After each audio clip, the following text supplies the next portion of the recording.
Special classes में आपका स्वागत है। हम लोग इतिहास की मैपिंग कर रहे हैं, ठीक है। मौर्योत्तर काल हम लोग पढ़ रहे थे जिसमें विदेशी आक्रमण पढ़ लिए थे। देखिए मौर्योत्तर काल की अगर हम बात करें, चूंकि अशोक के बाद कोई भी ऐसा योग्य शासक नहीं हुआ जो पूरे मौर्य साम्राज्य को एक सार्वभौमिकता में बांधे रख सके, जिसकी वजह से विदेशी आक्रमण होने लगे। विदेशी आक्रमण के साथ ही भारत में छोटे छोटे राजवंशों का भी उदय होने लगा था, ठीक है। उसी समय छोटे छोटे राजवंशों का उदय होने लगा था, तो उनको पढ़ना है। विदेशी आक्रमण हम लोग पढ़ चुके हैं, लेकिन आज जो पहला पॉइंट हम लोग पढ़ेंगे मौर्योत्तर कालीन स्थल, वो देखेंगे स्थल कौन कौन से हैं जो मौर्योत्तर काल से संबंधित स्थल हैं। सबसे पहले उनकी हमको मैपिंग करनी है। तो आपको क्या करना है, एक भारत का सबसे पहले आपको नक्शा बना लेना है, ठीक है।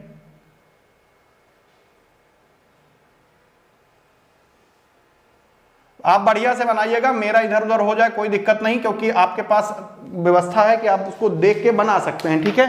तो आप अच्छे से बनाइएगा, मेरा जैसे भी बन जाए, केवल आपको समझने के लिए होना चाहिए बस, ठीक है।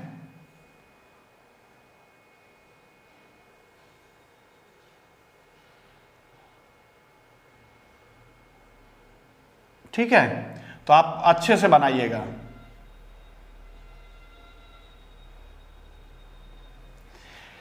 मान लीजिए यह भारत का मैप है, मान क्या लीजिए है ही है, ऐसा आप मान लीजिए कि ठीक है भारत का मैप है ये। यहां पे पश्चिम बंगाल है। पश्चिम बंगाल में जब गंगा नदी आप देखेंगे, जो गंगा नदी आ रही है, गंगा नदी और उसकी जो सहायक नदियां हैं उनके साथ मिलकर एक सहायक नदी निकलती थी जिसको कहते थे चंपा नदी। तो चंपा नदी के मुहाने पे समुद्र तट पर एक बंदरगाह स्थित था जिसको कहते थे ताम्रलिप्ति बंदरगाह। ताम्रलिप्ति बंदरगाह, ठीक है। क्या नाम देते थे उसको? ताम्रलिप्ति बंदरगाह। ताम्रलिप्ति बंदरगाह जो था मौर्योत्तर कालीन, मौर्यकालीन, गुप्तकालीन या मध्यकाल के भारत तक ये एक व्यापारिक केंद्र रहा है। सबसे पहले आपको यही पॉइंट लिखना है कि एक व्यापारिक केंद्र या बंदरगाह था। बंदरगाह और व्यापारिक केंद्र, ये जो बंदरगाह था कहां पे था ये आपको बता दिया मैंने, चंपा नदी के मुहाने पे था। समुद्र से टच करता था ये, समुद्र इधर इसके अगर आप दक्षिण पूर्व में देखेंगे तो समुद्र से ये टच होता था, ठीक है। ये कहां पे स्थित था? तो ये पश्चिम बंगाल के मिदनापुर में स्थित है। मिदनापुर पश्चिम बंगाल, ठीक। मिदनापुर पश्चिम बंगाल में है। यहां पे एक मिदनापुर में एक तामलुक नाम की वर्तमान में जगह है। क्या नाम है? तामलुक। ये जो तामलुक जगह है ना वर्तमान की, इसी की तुलना ताम्रलिप्ति से की जाती है, ठीक है। आज की डेट में अगर आप देखेंगे तो वो तामलुक है, बस इतना है। तो मैंने बताया गंगा और उसकी सहायक नदियों से निकलकर एक सहायक नदी निकलती थी, कई नदियों से मिलकर निकलती थी। उस नदी का नाम था पहले चंपा। उसी चंपा नदी के मुहाने पर स्थित था ताम्रलिप्ति बंदरगाह। देखिए 6वीं शताब्दी ईसा पूर्व से लेकर मध्यकाल के भारत तक ये बहुत ही महत्वपूर्ण बंदरगाह के रूप में रहा है, ये आपको ध्यान रखना है, ठीक है। पूर्वी भारत के लिए अगर आप देखेंगे तो महत्वपूर्ण बंदरगाह था, पूर्वी भारत के लिए महत्वपूर्ण बंदरगाह था, व्यापारिक केंद्र था, एक महत्वपूर्ण व्यापारिक केंद्र था। यहां से दक्षिण और दक्षिण पूर्व एशिया यानी दक्षिणी एशिया और दक्षिण पूर्व एशिया के लिए एक निर्यात केंद्र हुआ था, निर्यात केंद्र हुआ करता था, ठीक है। फिर से देख लीजिए ताम्रलिप्ति जो बंदरगाह है ये अगर आप देखेंगे तो दक्षिण और दक्षिण पूर्व एशिया के लिए एक महत्वपूर्ण निर्यात केंद्र हुआ करता था। कब से कब तक? 6वीं शताब्दी ईसा पूर्व से लेकर कब तक की बात कर रहे हैं? मध्यकाल के भारत तक, यानी मौर्य काल और मौर्योत्तर काल में भी एक व्यापारिक केंद्र रहा है। इसका वर्णन अगर आप देखेंगे तो फाहियान भी इसका वर्णन करता है, फाहियान है, वेनसांग है, ये सब अपनी किताब में अपने जो उनका वर्णन है, जो विवरण है उनका, उसमें ये लोग ताम्रलिप्ति बंदरगाह का वर्णन करते हैं। ये अगर आप देखेंगे वेनसांग और फाहियान की बात करें, उन्होंने जो वर्णन किया है बौद्ध धर्म के एक प्रसिद्ध केंद्र के रूप में इसका वर्णन किया है। किसने? वेनसांग और फाहियान ने जो इसका वर्णन किया है बौद्ध धर्म के प्रसिद्ध केंद्र के रूप में किया है। प्लिनी और टालमी ने भी ताम्रलिप्ति का वर्णन किया है। प्लिनी और टालमी दोनों, आप नाम लिख लीजिएगा, प्लिनी और टालमी दोनों ने ताम्रलिप्ति का वर्णन कहीं ना कहीं किया है।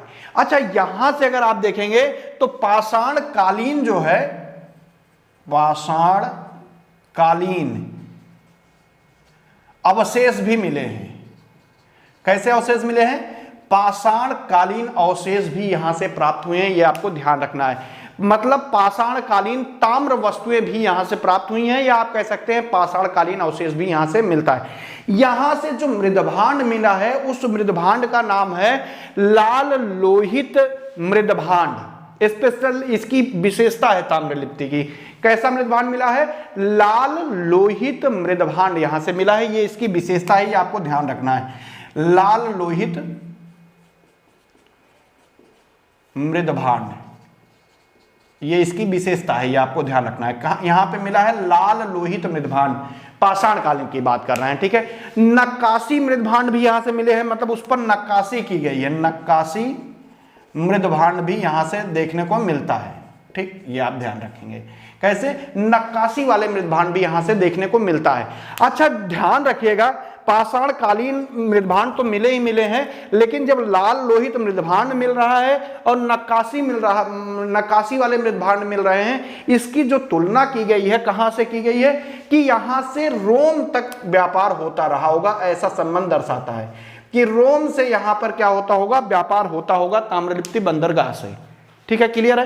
पहला पॉइंट हो गया। ताम्रलिप्ति कहां पे है? मिदनापुर पश्चिम बंगाल में, जिसकी पहचान किससे की गई है? तामलुक नामक जगह से की गई है। बंदरगाह नगर है, व्यापारिक केंद्र है, पाषाण कालीन अवशेष भी यहां पे मिलते हैं। किस नदी के मुहाने पे है? तो चंपा नदी के मुहाने पे है। गंगा की सहायक नदी है। गंगा के साथ और बहुत सारी नदियों को मिलकर एक चंपा नदी बनती थी, आजकल विलुप्त हो गई है। उसी के नदी के मुहाने पे स्थित है। एक समुद्र नदी बंदरगाह है, मतलब समुद्र से भी जुड़ा है और नदी से भी जुड़ा है, तो समुद्र नदी बंदरगाह बोलेंगे।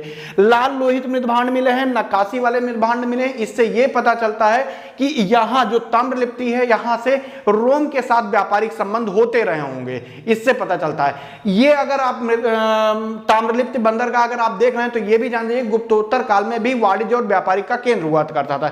मैंने आपको ये चीज क्लियर कर दी है। 6वीं शताब्दी ईसा पूर्व से लेकर कब तक? मध्यकाल के भारत तक ये एक बंदरगाह बना रहेगा, बंदरगाह व्यापारिक बंदरगाह बना रहेगा। अगला जो स्थल है उस स्थल का नाम है भारूकच्छ, गुजरात में है। क्या नाम है? भारूकच्छ। ठीक, कौन सा है? भारूकच्छ। भारूकच्छ है, कहां पे स्थित है? नर्मदा नदी के तट पर गुजरात में स्थित है। यहां पे आप गुजरात लिख लेंगे। किस नदी के तट पर स्थित है? नर्मदा नदी के तट पर स्थित है। नर्मदा नदी के तट पर स्थित है। यह भी एक जो है मौर्योत्तर कालीन स्थल है, ये आपको ध्यान रखना है।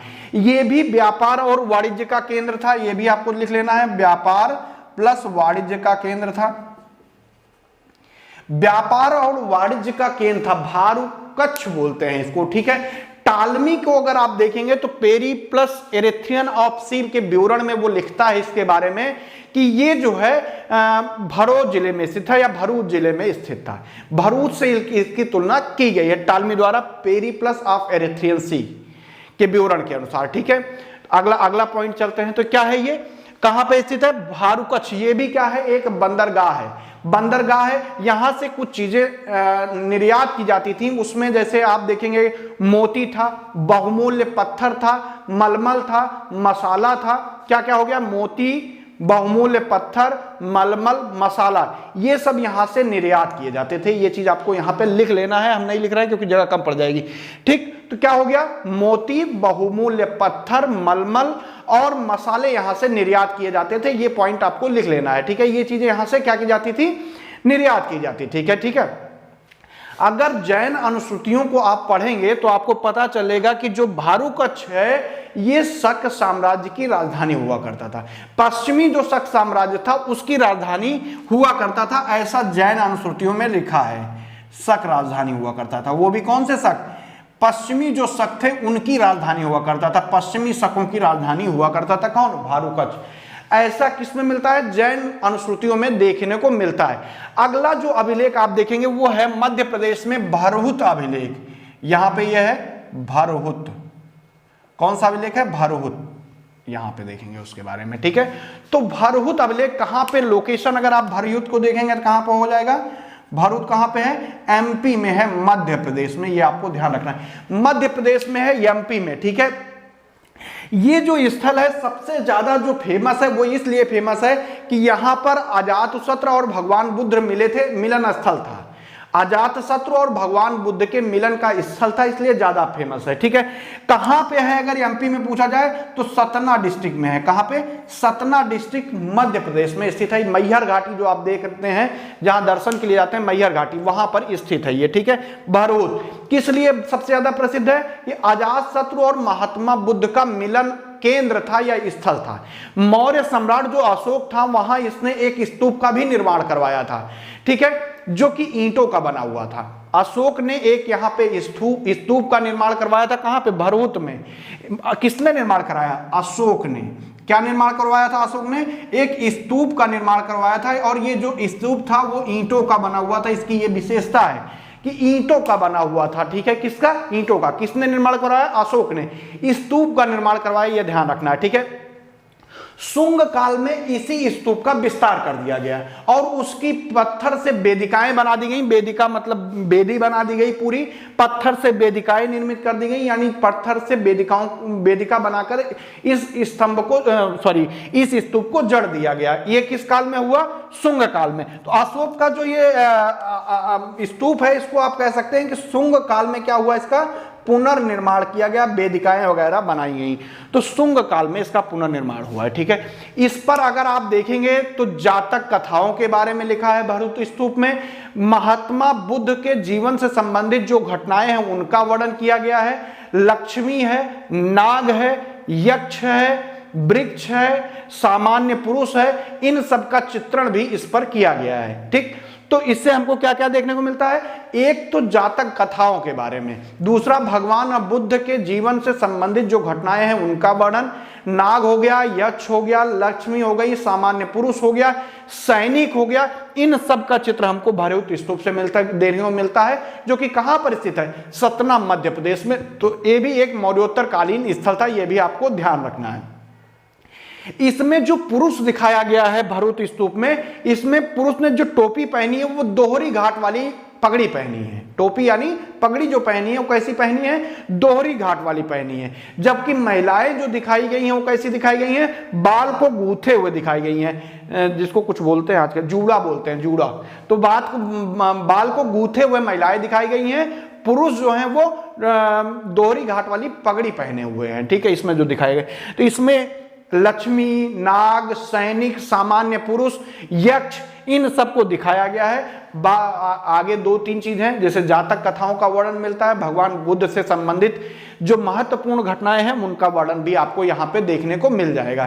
तो ये 3 स्थल हम लोगों ने देख लिया। ठीक है, अच्छा, यही वो स्तूप है जहां से पता चलता है कि मौर्य काल में जो महिलाएं थी वो आखेट भी करती थी। ठीक है, आखेट का काम भी करती थी और अंगरक्षक का भी काम करती थी। भरूच से ही पता चलता है, इसके एक लेख से पता चलता है कि मौर्य काल की जो महिलाएं थी वो अंगरक्षक के रूप में भी काम करती थी और आखेट का काम भी करती थी, यानी शिकार करने भी जाती थी। अगला जो हम देखने चल रहे हैं वो है भाजा, मध्य प्रदेश में, महाराष्ट्र में। यहां पे है, क्या नाम है? भाजा। भाजा कहां पे है? महाराष्ट्र में। ये भी एक कैसा स्थल है? महाराष्ट्र। आप पूरा लिख लीजिए, गलत लिख दिए, ये देखिए।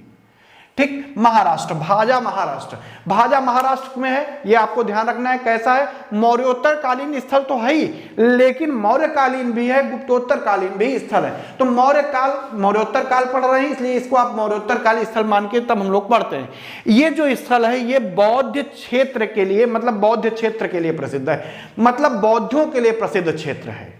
किसके लिए? बौद्धों के लिए प्रसिद्ध क्षेत्र है। यहां पे आप लिख लीजिएगा, किसके लिए? बौद्धों के लिए प्रसिद्ध क्षेत्र है। ठीक है, उसके बाद अगला जो स्थल है वो है भट्टीपोलु। यहां पे बना दे रहे हैं, आंध्र प्रदेश में बनेगा ये। यहां पे हम लिख दे रहे हैं भट्टीपोलु। भट्टीपोलु कहां पे है? आंध्र प्रदेश में स्थित एक स्थल है। कहां पे है? आंध्र प्रदेश में। क्या नाम है? भट्टीपोलु। आंध्र प्रदेश में है। आंध्र प्रदेश में कहां है? तो गुंटूर डिस्ट्रिक्ट में है। ये जो स्थल है भट्टीपोलु एक सातवाहन युगीन स्थल है। सातवाहन युगीन स्थल है, प्रमुख बौद्ध स्थल है। आप ये कह सकते हैं एक शब्दों में कि सातवाहन युगीन प्रमुख बौद्ध स्थल है। क्या है? सातवाहन युगीन प्रमुख बौद्ध स्थल है। अमरावती नागार्जुन जो नागार्जुनी कोंडा जो है कि जो बौद्धिक कला शैली है उसी के समकालीन इसको माना जाता है। किसके?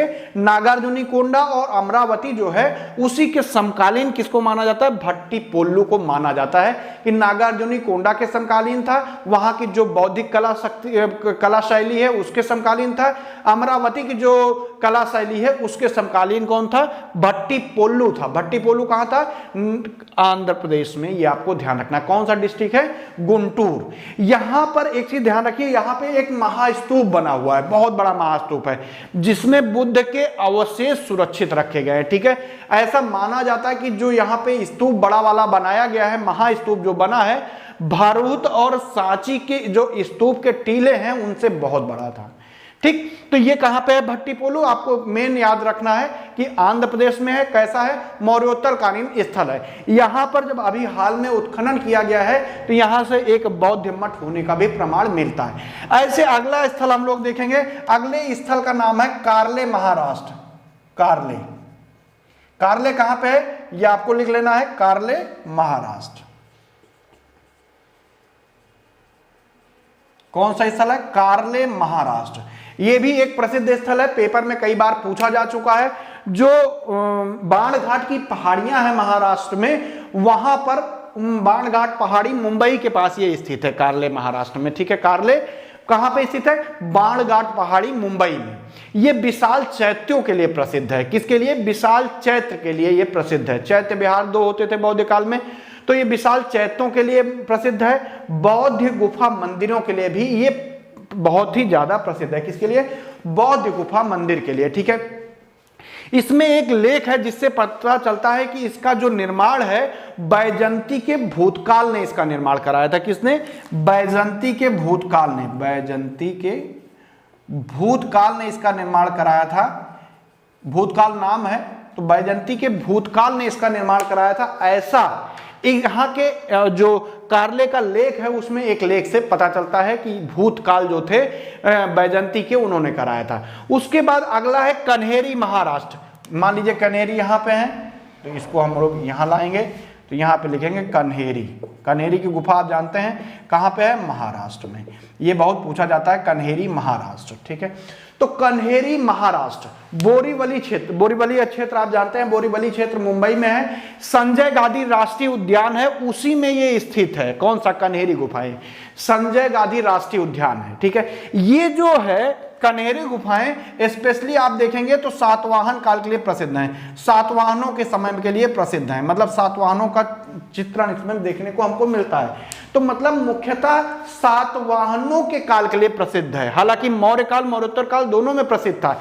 इसमें जो प्रवेश द्वार है उस पर प्रवेश द्वार आप देखेंगे तो 2 खंभे बने हुए हैं। खंभों पे हाथियों का और वृक्षों का बहुत ही सुंदर चरित्र चित्रण किया गया। कहां पे? कन्हेरी महाराष्ट्र में। कहां पे स्थित है ये आपको ध्यान रखना है।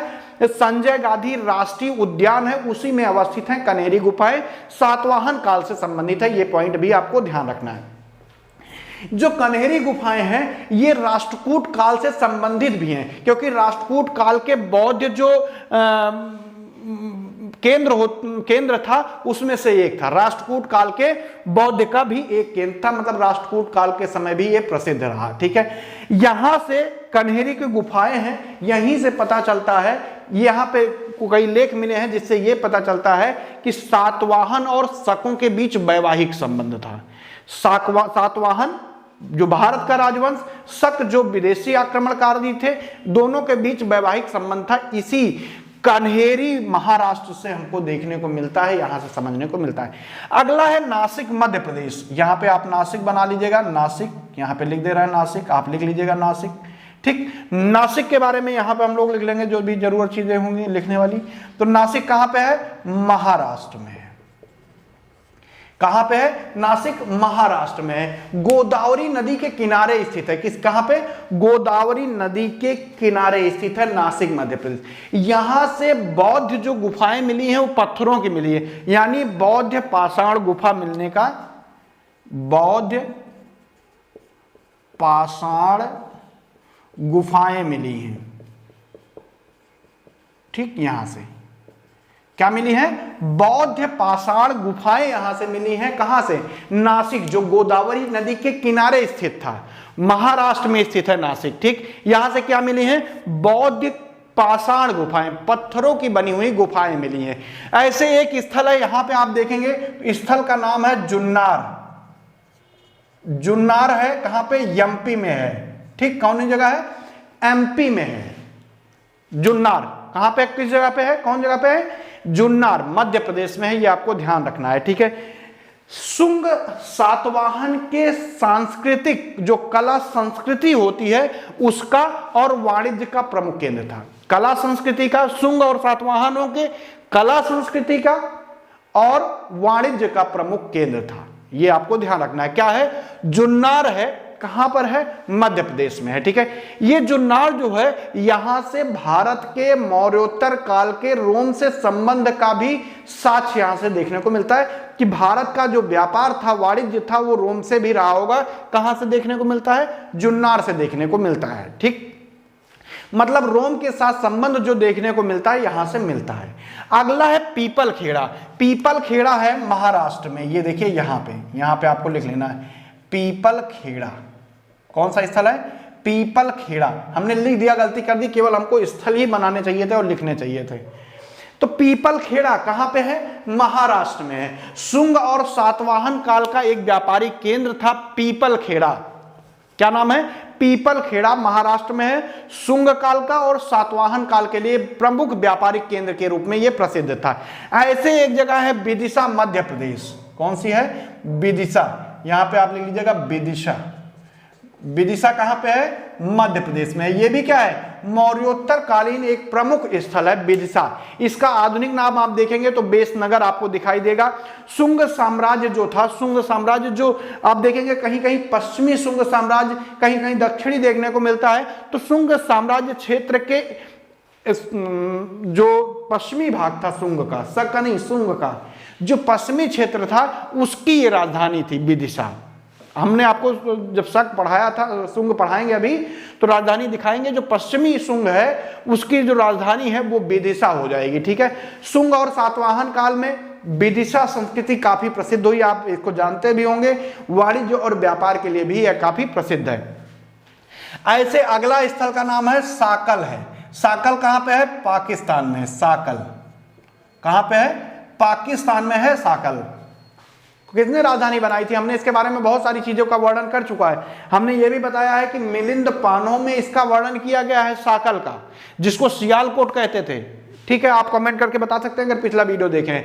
ऐसे एक जगह है, उस जगह का नाम है रेह, उत्तर प्रदेश। यहां पे है, नाम है रेह। रेह जो स्थल है इसको बोलते हैं, कहां पे है? यूपी में है, रेह बोलते हैं। रेह स्थल का नाम है, कौशाम्बी में है।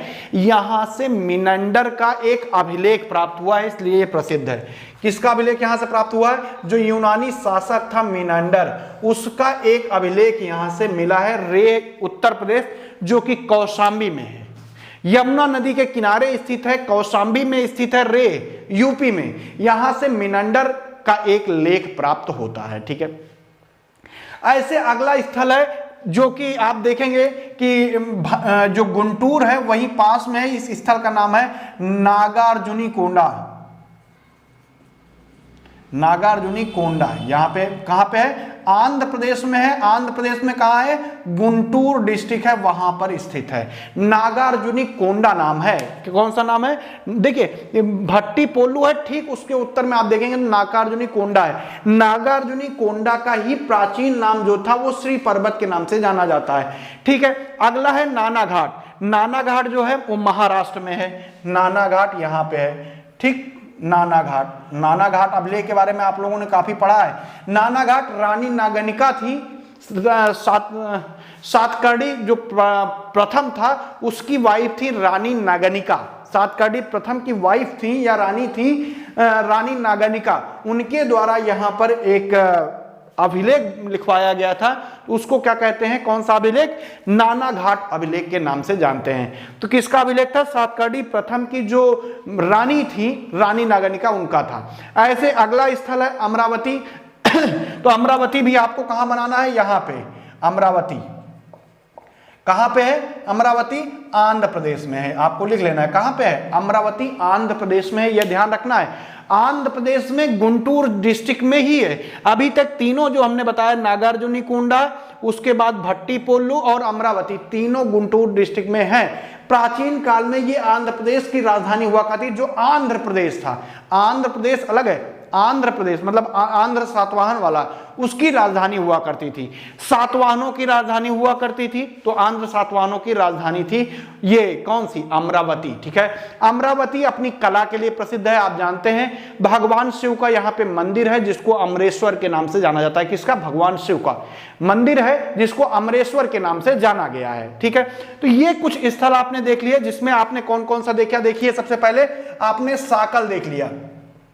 साकल के बाद आपने देखा कन्हेरी, कारले, नासिक, पीपल खेड़ा, उसके बाद भाजा देखा आपने, कारले देखा, नानाघाट देखा, भरूच देखा, भट्टीप्रोलु, नागार्जुनीकोंडा, अमरावती, जुन्नार, भरूच, विदिशा, रेह, ताम्रलिप्ति और भरूच, इतने सारे स्थलों को आपने देखा। ये सब जो स्थल आपको दिख रहे हैं, ये मौर्योत्तर कालीन प्रमुख स्थल हैं। मौर्योत्तर कालीन के साथ साथ ये जो स्थल आपको दिख रहे हैं, इसमें से अधिकतर जो स्थल आपको दिख रहे हैं वो कैसे हैं? देखिए, 6वीं शताब्दी ईसा पूर्व से लेकर अब तक के हैं।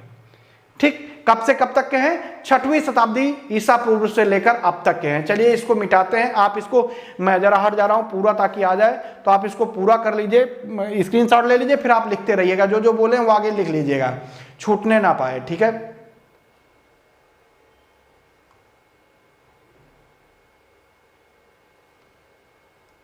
ठीक है, हो गया। चलिए इसको मिटाते हैं, उसके बाद एक एक पॉइंट पे हम लोग चलते हैं। फिर अब होगा सबसे पहले जो मौर्योत्तर काल है, इस समय के प्रमुख राजवंशों को हम लोग देखेंगे। मौर्योत्तर कालीन प्रमुख राजवंश कौन कौन से थे, उनको देखना है कि मौर्योत्तर कालीन राजवंश सबसे पहले देखेंगे।